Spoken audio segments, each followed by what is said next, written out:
Mallattoolee dubartiin akka yeroo dhiira tokko wajjin walqunnamtii saalaa raawwachuu barbaaddu kan agarsiistu wantoota garaagaraa ta'uudha ni danda'a.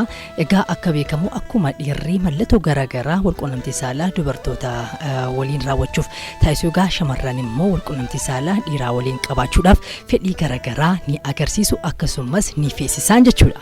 Akkasumas karaa itti fedhii isaanii ibsatanis adda ta'uudha ni danda'a. Dubartoonni yookaan shamarran obboloonni keenya dhiironni karaa salphaa ta'een walqunnamtii saalaa raawwachuu kan barbaadan yoo ta'u kanaafuu dhiirri ifaan ifatti fedhii isaa ibsachuu ni danda'a.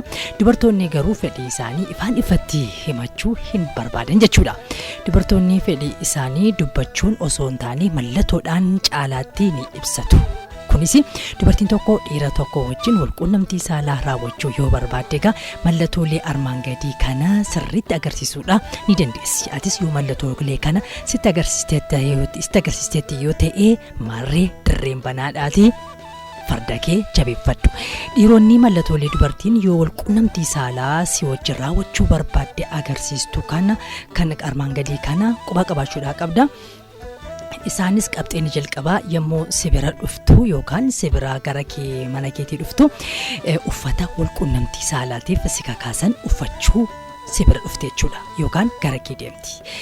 Qabxiin gara biraa immoo sitti dhiyaachuu jechuun kiyyaa yommuu sibira teessu mataa sirrii kaayyatti mataa sirra kaawwatti haasaa gaarii siif haasa'uu irratti xiyyeeffatti yeroo kan armaa olii lamman kana gootee booda sibira teessee hidhiishee arrabaan xoxoqqoo fi jidheessuu gororaan immoo midhagsu akkasumas hidhiisii sitti dheersuu akkaatii dhungattu fedhuufaan ta'uudha ni danda'a jechuudha. Shamarran seedhu dhungachuu naannawaa qaama saalaa kee si qaqqabuu fi akkasumas si hammachuullee ni eegalti jechuudha. Shamarran gaafa walqunnamtii saalaa si waliin feetu ija kee keessa yeroo dheeraa si ilaalti. Shamarran kun hafuura dheeraa siitiifaan fudhachuu ni dandeessi. Fakkeenyaa jettee jechuudha. Dhiirri walqunnamtii saalaa baay'ee jaallata. Dubartiin dhiira caalaa jaalatti garuu karaa mul'ataatiin immoo hin ibsattu. Mallattoolee kana yoo sirriitti agarsiifte atis immoo sirnaan hordofuu danda'uu qabdaa jechuudha.